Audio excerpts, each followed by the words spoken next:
welcome to this evening's edition of the Build Tech Talks. My name is Sjoukje Zaal and I will be your host for this evening. This evening is called Clean as You Code and we will be all about code quality and reusability. Our speakers will give you their view on readability, managing complexity, and reusability of code. We have two amazing sessions tonight. Vincent Keizer will start by showing us how you can improve your code quality and why this should be important to all developers. Next is Tijmen Amsing. He will demonstrate how you can set up an enterprise-ready Angular monorepo and continuous integration for that as well. We really love sharing our passion for tech inside and outside of Capgemini. Because of the current COVID situation, we are hosting this meetup virtual again. In the future, we are planning on doing a mix of meetups. Some will be hosted virtual and some will be hosted at the Capgemini office at Leidse. All these meetups are, of course, completely open for everyone to join. If you have any questions during these sessions, please ask them in the chat and I will pass them on to our speakers at the end of each session. So, I want to introduce our first speaker, Vincent Keizer. Hi, Vincent. How are you? Hi, Sjoukje. I'm fine, thank you. How are you? I'm good as well. Are you ready for it? Yes, I am. Yeah, prepared, well prepared, and yeah, I think so. Yeah, got some good slides, some good code to demo, so I think I'm ready. Okay, now then, let's do it. Good luck with your session. Yes, thank you. Okay, so welcome. My name is Vincent Keizer. I'm a developer at Capgemini. I'm going to talk to you about improving code quality. I want to show you some basic tips how you can easily improve your quality of your code. I want to show you how you can implement it in your current process and workflow. And I want to end up with some live coding based on these practical tips. You can download the presentation and the code samples from my GitHub. The link is on this slide below, and it will be also available in this presentation. So first off, improving code quality. Well, the first question, of course, is what is code quality? I think it depends on who you ask because there are so many different opinions. Some people talk about no duplication or all generic code. Some people talk about design patterns. But tonight I want to talk about something else because I see this in a lot of projects I've worked on. And I can share some basic practical tips to improve this code. You can start with it right away. Well, there are many more other ways to improve your code quality, but we only have half an hour, so I'll stick to the basics. And the first thing I want to talk about is managing complexities. I think that's one of the most important aspects of code quality. And what I mean with that is give your code intention. Let your code tell what you are trying to do. What is the problem that you're solving? What does this functionality do? And try to make everything as explicit as possible. Create abstractions around complexities so that your code becomes easy. And with easy, I mean easy to read, easy to understand, easy to maintain. Because let's face it, you're probably not the last developer to read this code. And this code will change in the future. Maybe the specs will change. Maybe in a few years' time it needs to be ported to a different framework. So it's important that your code is easy to understand. Because code that's easy to understand is easy to change. And then there are less chances on bugs. And so in the long term, it will be a higher productivity with less bugs and less costs for the customer. What I'm not going to talk about is design patterns.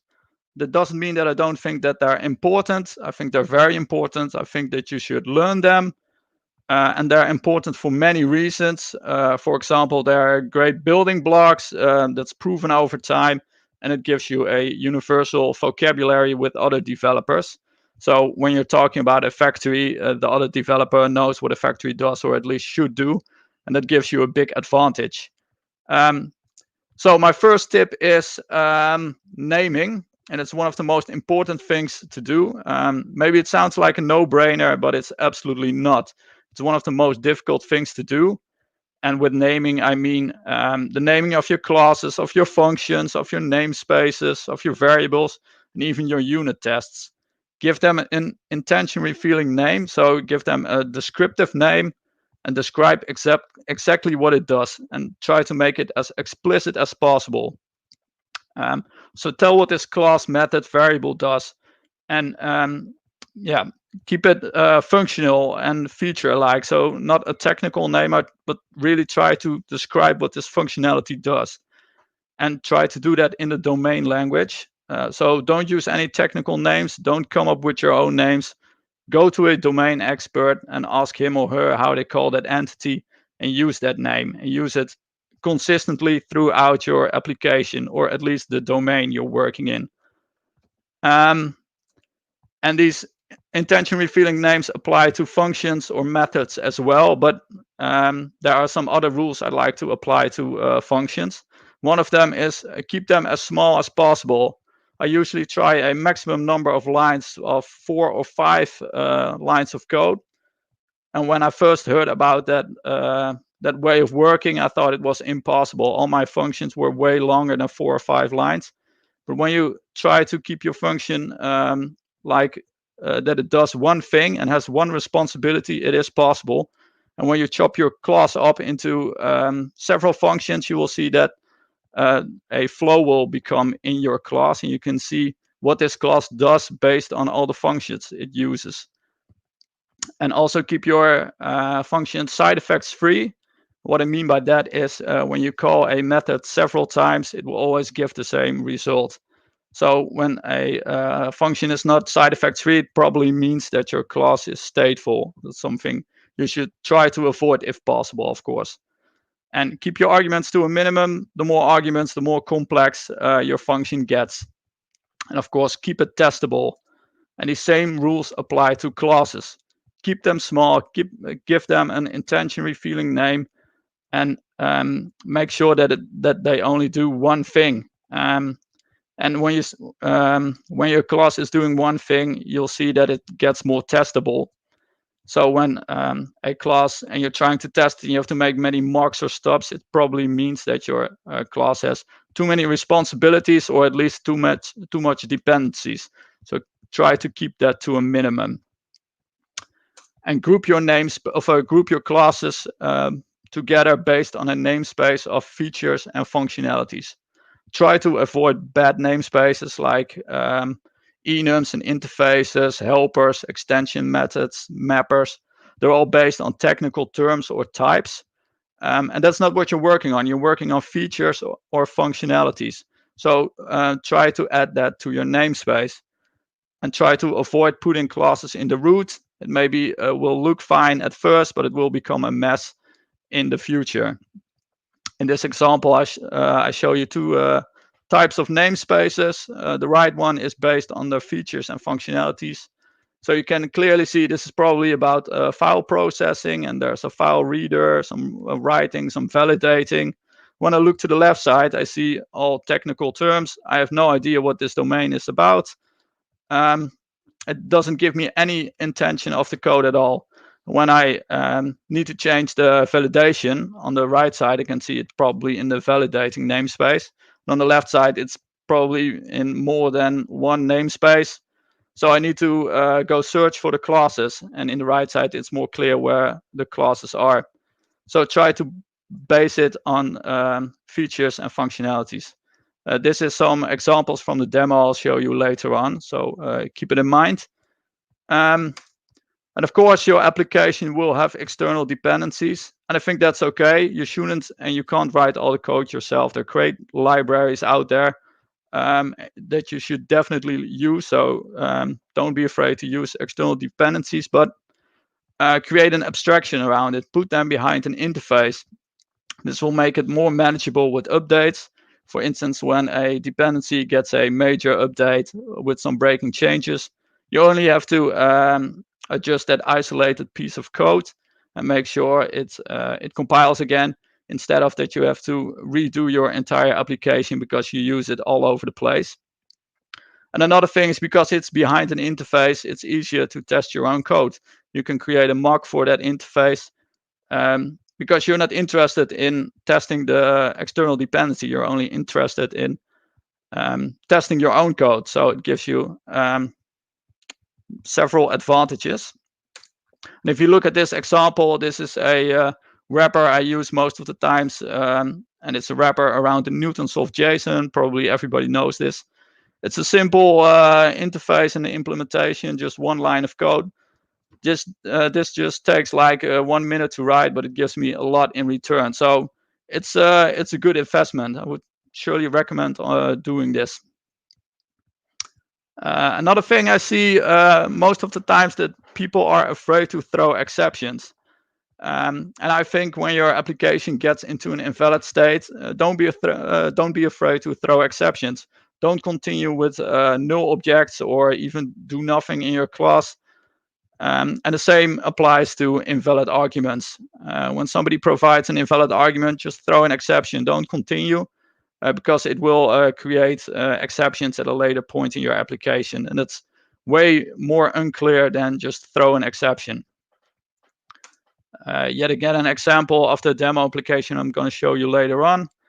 On the upper hand of the screen, you'll see a method that doesn't throw exceptions, just has an if statement and checks if base path and type are null or white space. And it does nothing. So when this application, when it receives some invalid arguments, nothing will be logged. There's no information. So when this happens on production, you have no clue where to go and look for the problem. At the bottom side, you'll see the parse files. It has like the same if statements for base path and type, but now it throws an exception with a clear message. You still need to handle this at the right level, but at least you know now what's going on in your application. You can even write this more easy, but I'll show you to that in the demo. Another thing about this method is that you see that there are 5 strings as arguments. I'm not a big fan of that. I would suggest to use models or some richer models for that, because it's easy to make a mistake with these arguments. When you mix them up, the compiler will accept it because they're all strings. It doesn't give you any compile exceptions. And when you create models for it, it will give a compile exception because you've provided the wrong type. It's also a chance to give some extra intention to your code, so that it's not only based on the name but also on the type name. And you can even bundle some data together. For instance, when we're talking about names, you usually have a first name and a last name. That are 2 string arguments, but you can also bundle them to a full name. So you only have 1 argument with 2 properties in it. And you can even take that a bit further and give these models some responsibility. For instance, you could, the thing I also like to do is to make sure that a model validates the data and make sure that they're always in a valid state. But you can also choose to make them, for instance, immutable, or make some methods on the model to hide the data that should not be exposed. Yet again, the same method. The first one is with the 5 arguments. The last one, I've grouped some data together. The input path is a combination of the base path and the in folder. Validation type is the type of the first argument. I've given them a bit more intention revealing name, and the last one is out path, which is a combination of base path and out folder. So you can't mix it up. The arguments are a bit are from 5 to 3, so it's a bit more clear code, in my opinion. Okay, and at one point, your application will go into production. And do yourself a favor and make sure that there's some proper logging. And when I talk about that, I mean not only about exceptions, but create a trail. So create an entry for every decision your application take, and also create an entry for the arguments of your application, classes and methods, just to make sure you've got a good trail what your application does and what the decisions are that it took. And use several log levels so that you can see the exceptions and the information of your trail clearly. Okay, this was not really about code quality, but it's very important for your application. And sometimes you're stuck with a legacy application with a lot of code smells in it, and you really want to refactor. Well, no worries. There are plenty of good ways to do that. The first question, of course, is when are you doing that? Of when are you going to do that? In my opinion, the right answer is now. But you shouldn't do the entire application at once. I think you should apply the Boy Scout rule, and the Boy Scout rule is leave the campsite cleaner than you found it. So clean up all the files you touch, improve the code quality to the desired level. And because you're already changing that feature, it already has to be tested. So there's no extra test work. It's only testing that feature that you touch. And if you do that for all the features that you touch, you will see that the code quality of the application will increase over time. Another thing that's very important, in my opinion, is be transparent about it. Make sure that the product owner and the customer understands that you have to invest in code quality, that it will cost more time to clean up code and to refactor some code, but that it will save them time and money in the long run, because cleaner code makes sure that there are less bugs and it's easier to change. It's maybe a bit more future proof. So it gives them a lot of advantages, but that's in the long run. So they will save money in the long run. And don't overdo it. If it's not core business, it's okay. If it's not like 100%, then maybe 60 or 70% is good enough. And before you start refactoring your code, make sure your code is unit tested. Because a unit test is a great way to validate your refactoring. If there aren't any unit tests, that's okay, because writing unit tests is a great way to understand the code. So make sure that you write the unit tests first, then you refactor your code to the desired code quality. Then you run your unit tests again and make sure that they all pass, because then you know you didn't change any functionality. Another thing is that it's very important that the whole team understands that code quality is important. You can't do this by yourself. So try to get your whole team enthusiastic about writing good code. You could do that, for instance, by doing some pair programming, like working together on a feature that usually helps with pushing each other's level up. And talking about a solution will most of the time improve the quality of the solution. Another thing you could do is some pull request reviews, if you're not already doing that. And remember that comments are not a bad thing. It's a great way to help the developer and the code quality of the code base. And try to keep your comments positive. It's not about bashing colleagues. It's about improving the quality of your code base.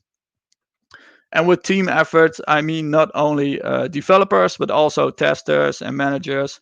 They do have to understand that good code costs time, but will save time in the long run. So everybody needs to be on board about writing good code. Okay, now I want to show you some of these tips in practice with some live coding. I'm going to use a demo application based on a project I used to work on. There's a lot of code smells, and I want to apply these tips to make it more readable and maintainable. So I'm going to switch to Visual Studio now. Okay. What we see here was an application I started on. There was no unit tests, no documentation, and it's a console application. And when I'm looking at this interface, this was one of the only interfaces there were. It was probably about a file parser with parse files and some get valid files and get invalid files. This feels already like a code smell, because probably these two are based on the result of this method. It has a lot of strings as arguments. And when we go and have a look at the implementation, we see that this method is very, very long. I need to scroll for a long time to see the end of the method. There are a lot of if statements. I see a lot of external dependencies. Maybe you think that this isn't a external dependency, but it actually is, if you ask me. It's from the .NET framework, but it doesn't help me to unit test this code, so I still want to put it behind an interface. It's code I haven't written, so I consider this a external dependency. Well, you see there are a lot of system calls, so a lot of external dependencies. To save some time, because we only have half an hour, I have already done that. I'm going to show you how it looks. It looks a bit like what I showed in one of my slides. For instance, let's go to the directory reader. It's a simple interface with just one method. And the one method is a wrapper around the same line that you already saw. So when we look at the result of this class, dependency injection now injects 4 interfaces. The code is exactly the same, but now we have like these wrappers around the system calls. This makes it possible to write some unit tests for this application. I'm going to show you how they look like. But you already see it. There are a lot of mocking and stubbing and setups. So it's a very complex unit test. And that's not what I prefer. I think your unit test should be as simple and should the same code quality rules apply to your unit tests as your normal code. And I prefer unit tests with the following name. The first part of the name is the method I'm testing. The second one is the situation I'm testing. And the third one is the result I expect. So that's very easy to see what this test does and what I'm testing.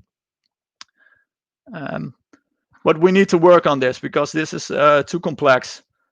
But first, let's try to understand the application a bit. And I want to start off with chopping it up in some small functions. So let's start here. This is a part I can move to a function. I'm pressing Ctrl RM.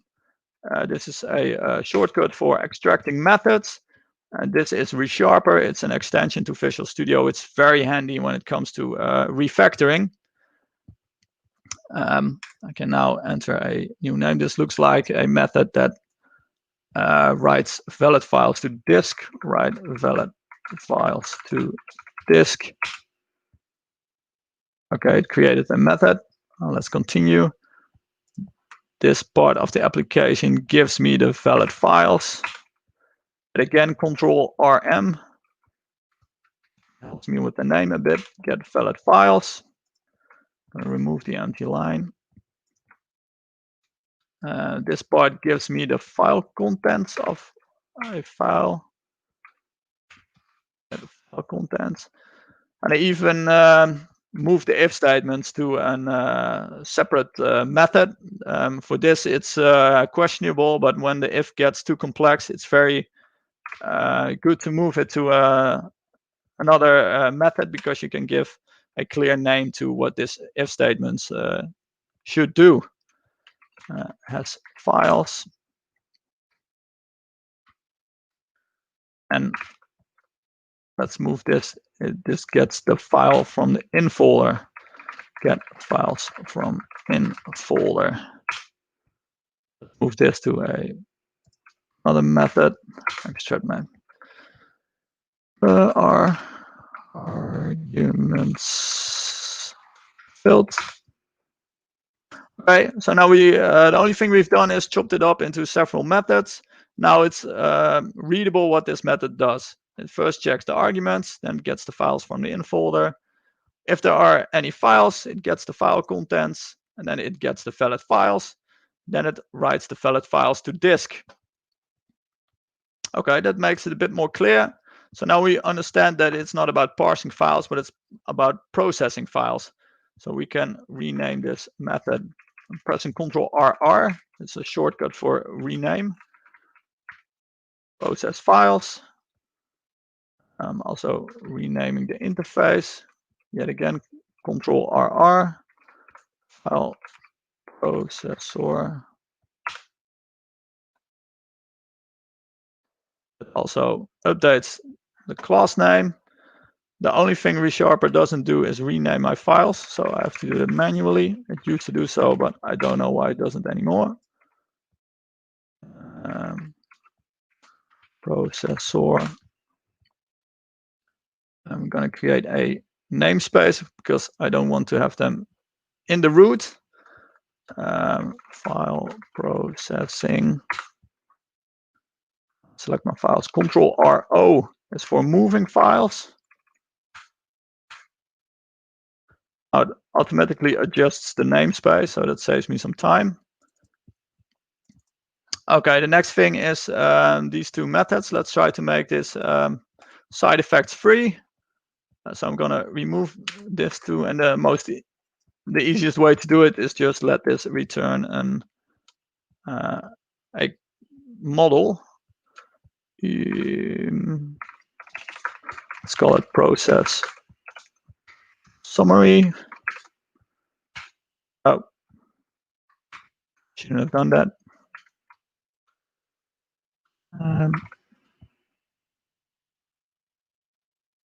It added a reference to another project.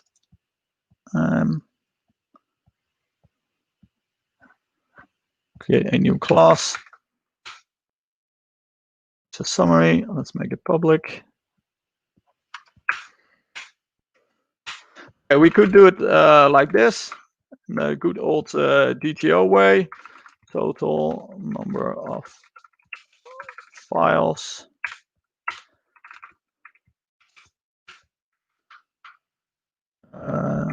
Number of valid files, and even a int of invalid files. This could work. This is just a basic DTO, but we could give it a bit more responsibility. First of all, let's try to make it immutable. Total number of files, number of valid files, number of invalid files.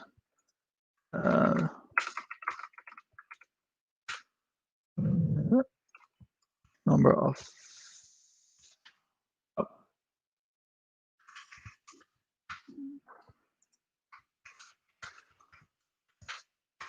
work a bit better. Number of invalid files, number of. Okay, now we could remove the setters. Now it's immutable. It's a bit better. Now only the file processor can create a process summary and can't be updated elsewhere. We could even go a bit further and make sure that the process summary is always valid. We can create some guard for it. I already showed you in a demo how it should be done with an if statement, but I created some simple helpers for it, and you can do that as well. I created some if greater than or equal to 0, if greater than 0 is not null, or white space. These are things I use almost all the time. You can also add extra if you want to. And when you use that in your application, it doesn't cost any time at all. I need to go to the process summary. Assert. We want the total number of files to be greater than or equal to 0. Name of is required for the exception message. Everything applies for the number of invalid files. Or we could write some extra guards to make sure that total number of files is always greater than or equal to the number of valid files and the number of invalid files together. But you get the point, so I'm gonna skip that now. But you can also write some unit tests for the process summary, because the process summary has some logic in it. We can create unit tests for it. I'm gonna show you how that looks. I already done that. And these tests are very, very clean, very small. So here I'm testing the constructor. I'm adding a summary with some numbers, and I check all the inputs. I also check all the guards to make sure that they throw exceptions when I provide invalid arguments. And all these unit tests are very small. This is the way I like the unit tests. They're very easy, no mocking or stubbing, so very clean code. The next thing we could do is, because we have created these small methods with only one responsibility, it's quite easy to go to the next step, and that's create classes with one responsibility. And that means we can easily move this code to a separate class so we can test it easier. So for instance, let's go to the get valid files. This is the part that validates the file contents, and we can move that to another file. I'm gonna show you how that looks because I've already done that just to save some time. I'm gonna go to the validating, and here you can see the namespaces. I know that the files for validating are in the validating namespace, so it's easier to locate them instead of namespaces based on types or technical terms. So this class now does the validation. I moved it to a separate class with some interfaces, and this is the only code that was necessary for the validation. It gets the validation type and a model for the file contents. I created a model for it because I don't like to use strings all the time. And if we look at the unit test for the validation, it's the same as the process summary. They're very small. I create a validator, then I first create the tests for my guards, and then I create the validation of the unit test for the validation itself. There's no stubbing, there's no mocking. It's pure testing of the logic. It's very clean, very easy to change when this class has to change. So this saves a lot of time, and it makes your code very clean, in my opinion. And when we look at the result of the file processor, you'll see the classes that are injected are still 4 classes, so that hasn't changed. And when we go to the methods, we see that the methods are now like 1 line, 2 lines of code. We just call the other interface and get the result and return it. So it's very clean. There's no logic in this class at all. It's all moved to separate classes, which are unit tested by itself. Okay, well, that's about it. I'm wondering if there are any questions.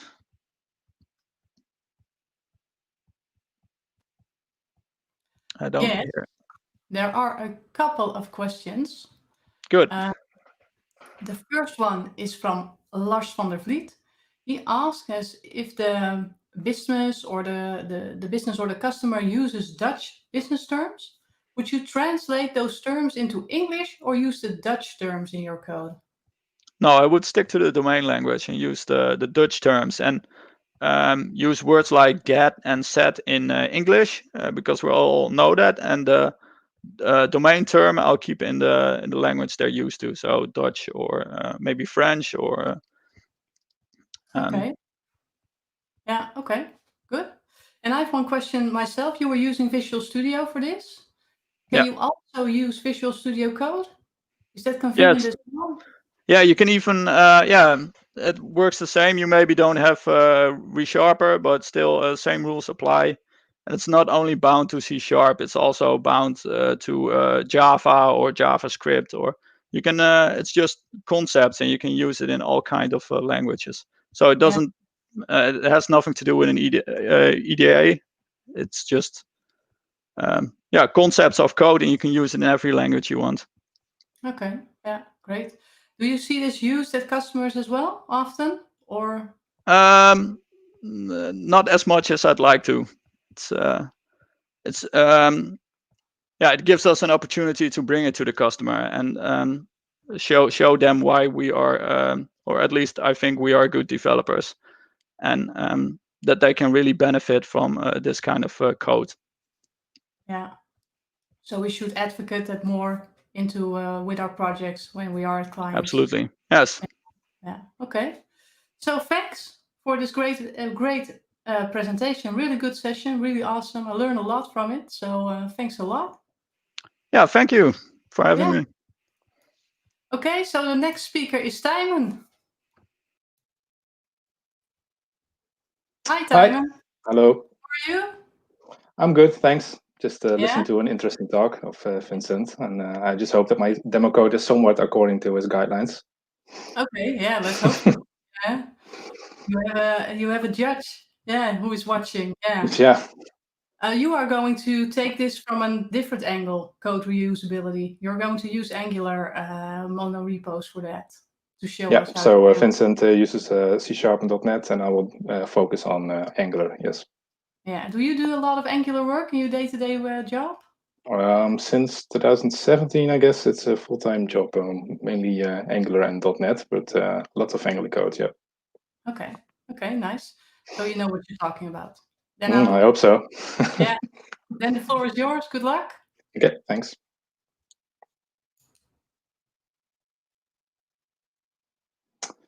So my name is Tijmen Amsing, and I'm a full-stack web developer at Capgemini. I live in Utrecht together with my girlfriend, and we're currently looking for a new home in Nijmegen.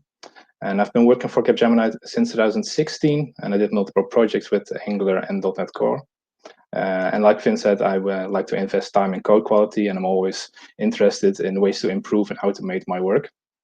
My current project is at the Ministry of Defense. We're creating an Angular app from scratch, and it started out pretty simple, but there are plans to add more and more features to that. So we really have to think about structuring our code and about reusability. And this time we've opted for a monorepo using Annex DevTools. And I thought for this talk it would be interesting to show you how to set up an Annex workspace like we did, and how that benefits code reuse. So my talk will be about how to organize code reuse, and I will do that in the context of Angular monorepos, and I will show you how Annex DevTools can help you with that. But first, why reuse code? Code reuse is about not doing the same thing twice, also known as don't repeat yourself. And with code reuse, you can save time. Initially, it may cost you a bit more time to set it up, but the second time you need it, you'll be happy that you don't have to do it again. With code reuse, you can also have fewer bugs in your code because the reused functionality has been tested before. And if there is a bug, it will be better traceable because you don't have different implementations all over. You can also have a more consistent user experience due to the reused UI components that you have. And you can also simplify maintenance. Making changes will be much easier because you only have to do it in one place as well. So when you talk about Angular, you can implement reusability in various ways, such as components and directives, pipes or services, or even complete features that may be a combination of these. But I'm not going to talk about all of that today. But instead, I'll talk about how you can organize your reusable Angular code. Because when you have a huge code base that many developers work on, you want the developers to understand how to use it, and you want them to follow certain standards in order to maintain that code quality. And out of the box, since Angular 6, all apps and libraries are located in a workspace. So that means that the workspace is a collection of apps and libraries. And how you manage all these files in source control can be achieved in two ways. And option 1 is a multi-repo with a feed, and option 2 is a monorepo. And since this is a heavily discussed subject, I'll start by saying that I'm not going to argue that the one is better than the other. And I think there are valid options for using both. And if there were time today, I would like to show you both. But today I will focus on the monorepo. So let's briefly compare the both. With the multi-repo and the feed, each library is located in its own feed, and all the libraries are published to a feed and installed as dependencies. On the positive side, it's very organized and it's a very flexible approach, but working simultaneously in different repositories can be pretty inefficient. And creating and using a library is time consuming, because each time you have to create a repo, you have to set up the CI, clone the repo, create the library, commit your changes, then build your library, install this dependency, and then finally you can import it in your code. Whereas with monorepo, all code is located in a single repository. So it's very easy to create and use shared code. All you have to do is create a library, and then you can import it in your code. And another benefit is that you can also commit changes to the multiple projects at once. but the downsides are that there's a lot of code in the config, lots of code and config in one place, and without the proper tooling, the CI becomes pretty complex. So that brings me to the next slide. So when all your code is in one repository, each commit would normally trigger a full build and test and code quality analysis. So the more projects you add, the longer your CI takes. And after a while, you start thinking why you should rebuild project X when it has zero relation to your change. So then the question is, how can I have confidence in my change while not having to wait hours on a full CI? Or differently put, what if we could only run a CI for the code that is affected by my change? And that's where NX comes in. NX is a toolset for managing Angular monorepos. It comes with several features, but the biggest feature for me is the affected command. And the affected command uses code analysis to only run on code that is affected by the current change. And when you build your workspace using the affected command, it looks at what files are changed, what projects own those changed files, and what projects depend on these projects. It then creates a tree of projects to build, which you can also display in a nice graph. And this will save you a lot of time while maintaining confidence in the quality of your change.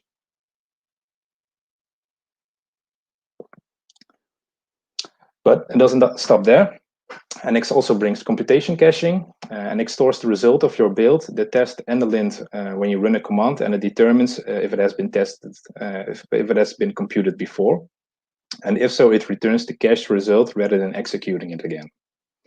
It also comes with a CLI that adds more useful commands to the default Angular CLI, such as running commands in parallel. And with NX, you can add lint rules that impose constraints on which projects depend on each other, which may be useful to make sure developers follow conventions. And this brings me to the last thing I want to mention before we go to the demo. NX brings some cool performance features to your monorepo, but what about the code reuse that I talked about earlier? And as we'll see in a demo, it's extremely easy to create and use reusable code in an NX workspace. NX also gives us some guidelines on how to structure all that reusable code, because even in small projects, you get multiple libraries in your workspace.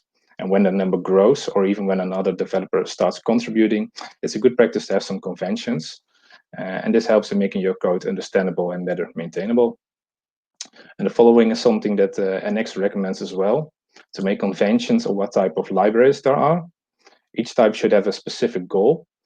For example, you may come up with a UI library type that may only contain simple presentational components, or a utility library type that may only contain pure utility functions such as sorting, formatting, calculating, and the like.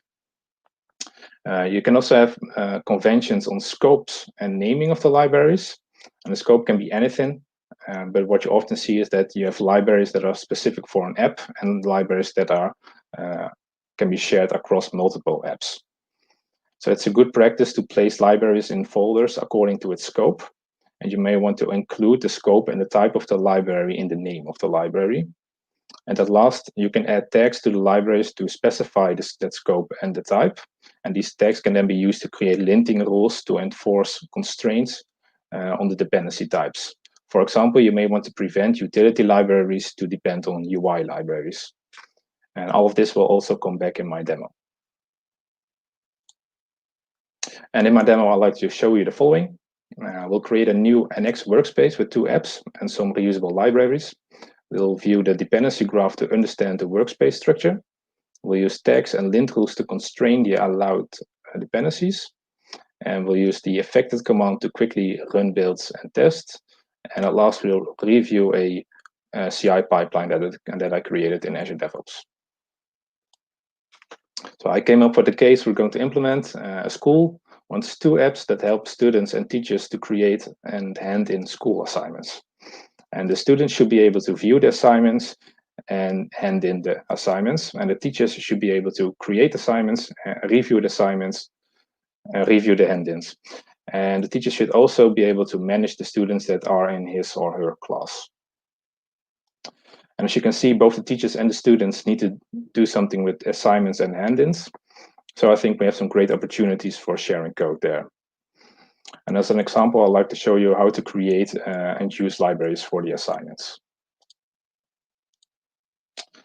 But due to the limited time, we're going to actually create the working apps, but instead we'll focus on setting up the infrastructure that would enable code reuse for these apps, and we'll focus on using the affected command to improve our CI.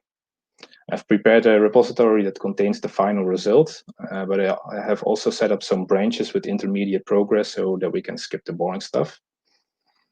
So the steps will be to create a workspace and a teacher app, create some libraries for the assignments, and then implement these libraries for both the teachers and the students. And then we'll fast forward to the final result, which contains the rest of the features, as well as the CI pipeline.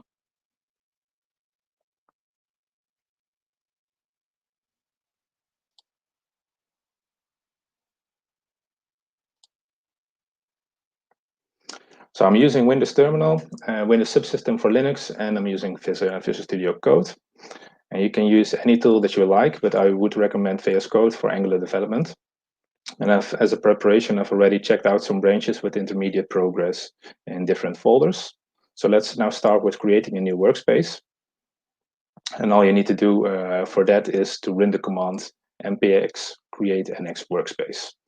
And then it will interactively go through some options. And the first option is the workspace name or the organization name. And this is a way of namespacing, and the name that you enter here will be used as prefix for all your code imports. So let's say that our workspace name is going to be school. And then it comes with a few options to what we want to create in our workspace. And we go for Angular for now. But note that there are other type of projects that support it. So you can also have Angular and React apps side by side. For the application name, we're going to start with the teacher app. So let's use teacher app here. And as a default style sheet format, we'll go for a simple plain CSS. And the last question is whether I want to use NX Cloud. And NX Cloud enables distributed computation cache, which means you could share your computations with your team and your CI, which is pretty neat. But it does cost you a bit of money, although it doesn't say that although it says that it's free here. So what this command will do is create a workspace with one app and install dependencies. But since this will take a few minutes, I've already done this. So let's go to the result of this command.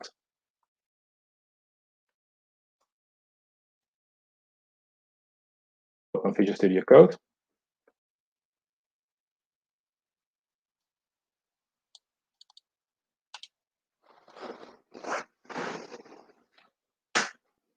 Let's have a look at the structure of our folders.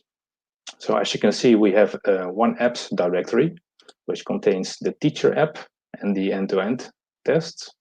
The teacher app is just an empty shell for the app. The libraries directory is empty. And also an interesting file is the NX.json file, which is the configuration that NX needs for managing the monorepo. And the most interesting part is this projects list, which is a list of all the projects in your workspace and the tags that they have. So for now, we just have the teacher app and the end-to-end teacher app. Also, something interesting is that we only have one package.json in our whole workspace. So all the dependencies that are listed here will be used for all the libraries and apps in your workspace. And this is different from a multi-repo, where all projects have their own list of dependencies. So now that we have an empty workspace, let's add some libraries to it. And there are two ways to create libraries, using Visual Studio Code extension or the NX or via the CLI. And like I said, we'll start with some libraries for the assignments, and teachers should be able to create assignments, and both the teachers and the students should be able to view them. And you're completely free in how you want to structure these libraries. But following the NX guidelines, I came up with 3 libraries. I will create one for fetching and posting assignments to some API. And this will be of the data access library type. And one for displaying the assignments, and this will be of the type UI. And one that exposes the related models, and I will use models as library type there. So like I said, there are two ways to create a library, and that is the first, I will use the NX console, which is a Visual Studio Code extension. And it gives us some options about the command we want to do. And let's go for generate. And then you can choose that you want to generate an Angular library.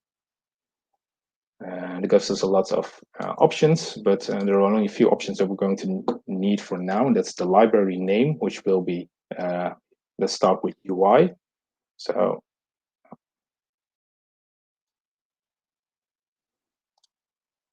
and the directory that we will place this library in is going to be shared, because it's going to be a shared library. We want to use it both in the student and in the teacher app.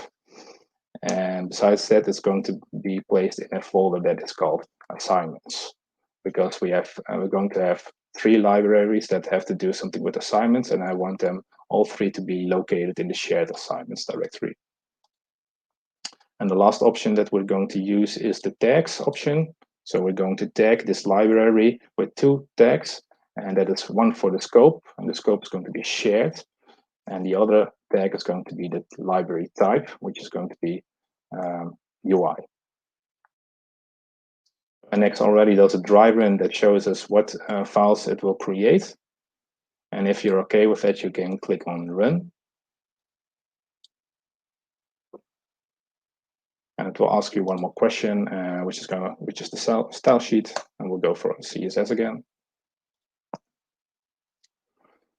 So, and the other 2 libraries, the data access and the models, we'll use the CLI for that.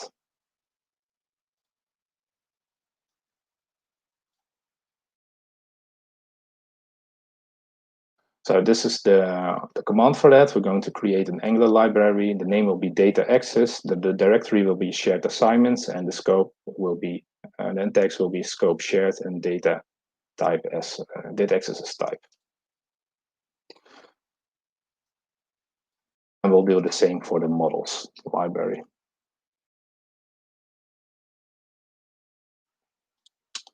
So let's review what files have been generated for us.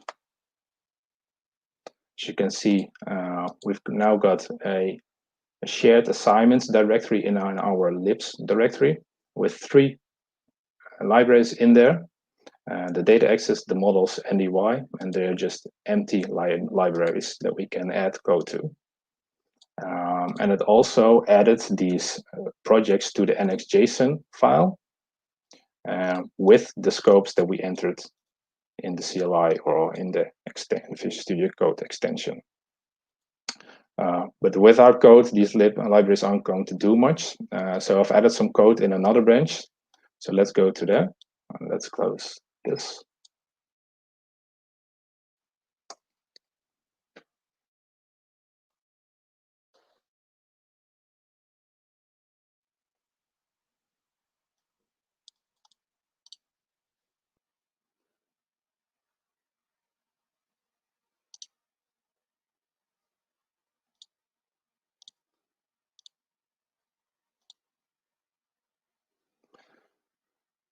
So I've added some code to the libraries. I've created a assignment class in the models, which contains some properties about the assignment. I've created a Angular service in the data access library, which just returns in a dummy assignment right now, but normally this would fetch an assignment from some server. And at last, we created a dummy or a DOM, I should say, component, which has an input parameter for the assignment, and then it will just represent that incoming assignment as HTML. So these are all the parts that we're going to need, but they aren't going to do much, but alone they don't do anything much. So we have to create a library that ties these together, and for that I already created the feature create assignments library. And then what it will do is call the assignment service and fetch the assignment. And it will then pass this assignment to the school assignments component, which is the reusable component that is in the assignments UI library. And this feature library is lazily loaded to the teacher app, as you can see here. And lazy loading is a common way to improve the performance of an app. It's not necessary, but it's a common way to do that. So let's now use the dependency graph provided by Annex to understand our current workspace.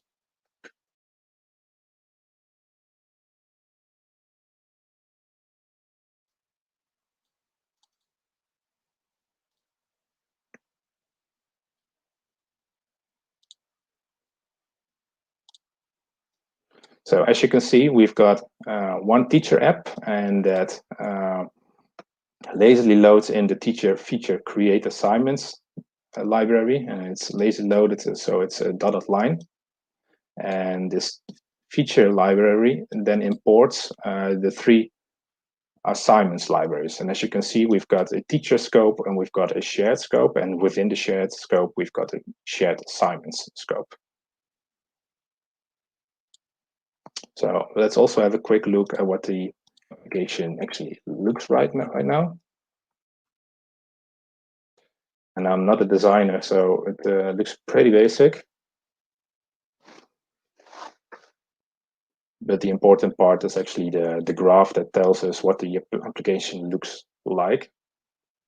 So this is my first assignment, and my first assignment is to watch the build, and the deadline is for today. So this is something that the teacher could see in an application, and maybe he has a button to change that assignment.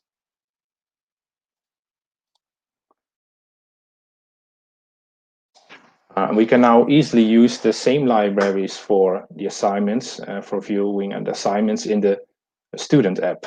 And for that, I added the student app and a feature library in a similar way as I did for the teachers. And due to the limited time, I've also included the rest of the functionalities to our demo workspace. And my workspace at the master branch contains around 20 projects. So let's move to our master branch, which I have already checked out. And let's again have a look at the NX graph to see what the application looks like. Let's first focus on the assignments.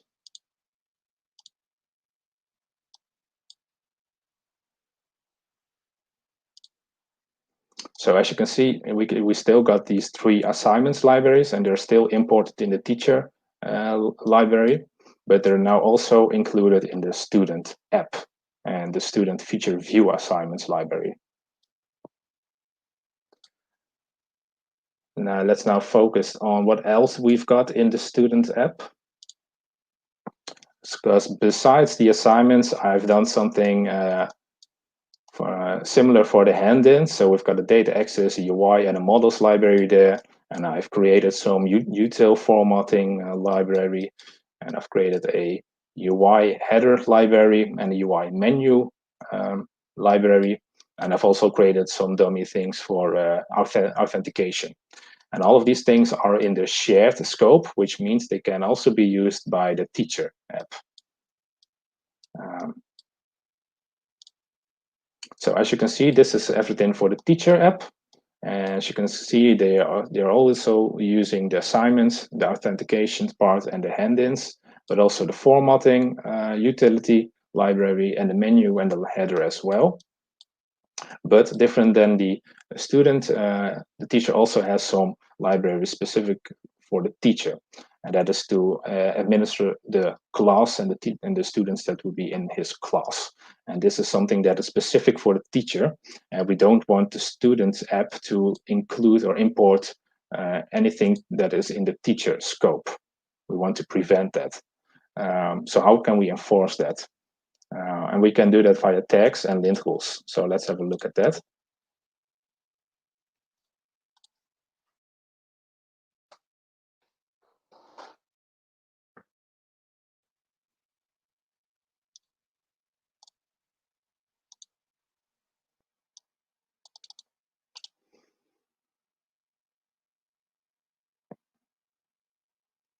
Let's have a look at the NX.json file. As I said, it contains a list of all the applications and the libraries that are in our workspace.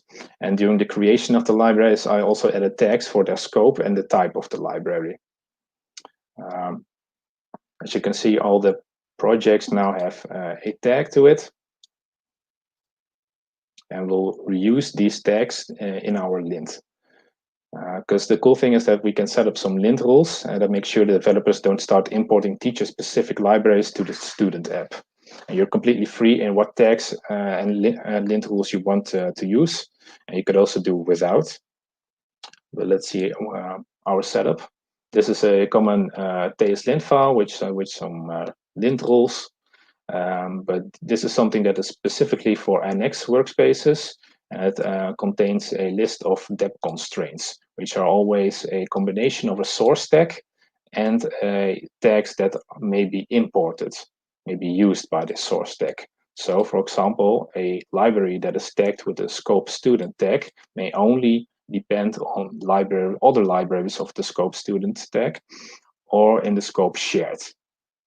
But a library that is tagged as a student may never depend on a library that has the scope teacher, because it is not in this array. And something similar applies for this. So this is for the scoping, and something similar applies to the type of the library. For example, you may say that a data access library may never depend on a UI library. Data access should only depend on utility libraries or models libraries. So let's see if all the projects validate with the current set of lint rules. So we're running the target lint for all the projects, and we're going to do that in parallel. And as you can see, it already finished, and that is because of the computation cache NX uses. I've already ran this command before, and because nothing changed in my workspace, NX uses the cached output. So let's now try to add a class admin library to the student app, and this should not be possible because it's specific for the teacher.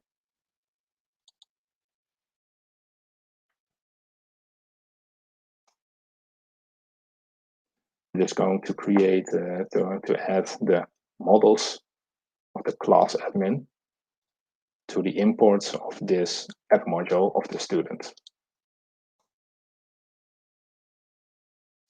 So let's quickly have a look at the next graph again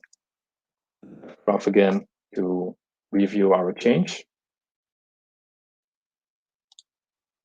And as you can see, the student app now directly imports the teacher class admin models library. Let's see what our int says about that.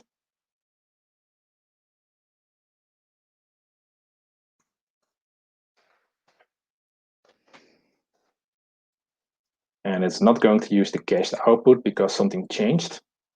But instead, it's now throwing an error saying that the project tag with the scope student can only depend on libraries with the scope student or with scope shared. So these are exactly the tags that we entered in the TS-lint file. And because our class admin models module is in the teacher scope, it is not allowed to import this in the student app. You would get the same result for any other invalid dependency according to your lint rules. So I think that was a very cool thing when I saw this for the first time. So I've now covered what I wanted to cover about reusing code in an NX workspace. And as a result, we have a workspace of around 20 projects. But they are all very small, actually unrealistically small, with each containing only a few files and a few tests. And are ready to do a full build, test, and lint of all the projects takes our build agent around 3.5 minutes. And adding more and more to this workspace will, of course, only increase that time. So let's use the remaining time to have a look at the affected command of NX and how it helps us to reduce this time. Let's say we want to introduce a new formatting function in our existing formatting utility library.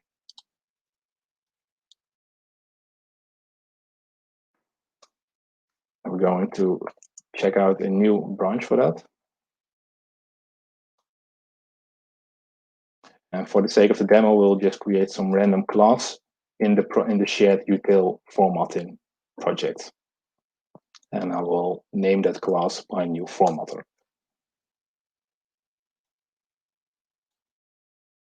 And we can use a combination of the affected command with the dev graph to review what NX thinks what projects have been affected by this change.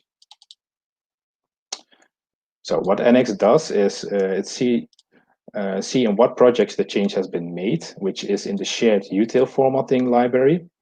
And then it sees what projects directly depend on this library, which is the Handins UI library and the student app. And then it goes up in the tree to search for indirect dependencies, which is everything else.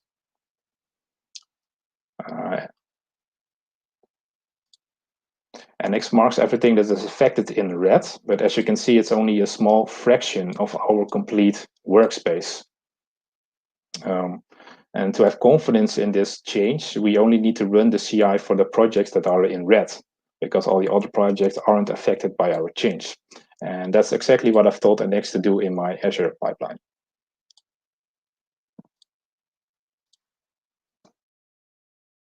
So I've created two pipelines, one using affected and one that always runs for every project, which would occur when not using NX.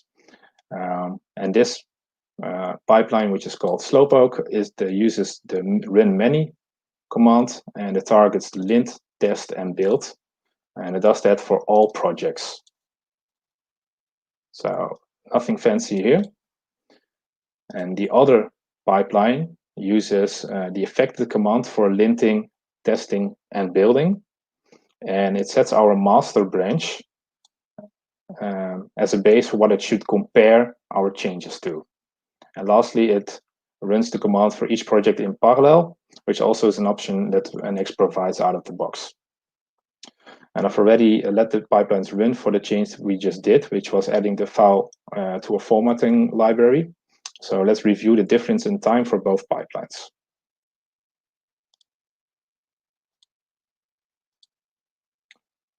So the Slowpoke job took about 4 minutes to complete. And that is including installing the dependencies, npm install. But as you can see in the lint task, it does lint for all the projects in our workspace. And it does the same for test and the same for the build. And the build is only ran for applications, but it runs for both of the applications. And it took about 3.5 minutes to do the lint, the test, and the build. So now let's go to the other pipeline, which uses affected. And as you can see, it took 2 minutes. And it lints and builds and tests only the projects that were in red, so only the projects that are affected by this change, which are 8 projects. And the combination of these commands took about 1.5 minutes. So in conclusion, the pipeline using the NX command is already twice as fast, and that will only increase the more code that you have in your workspace. And with that, I would like to end my presentation.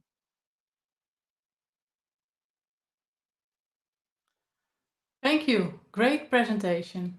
Yeah, we have 2 questions for you, and I have one myself, but let's start with the question from Martijn de Graaf.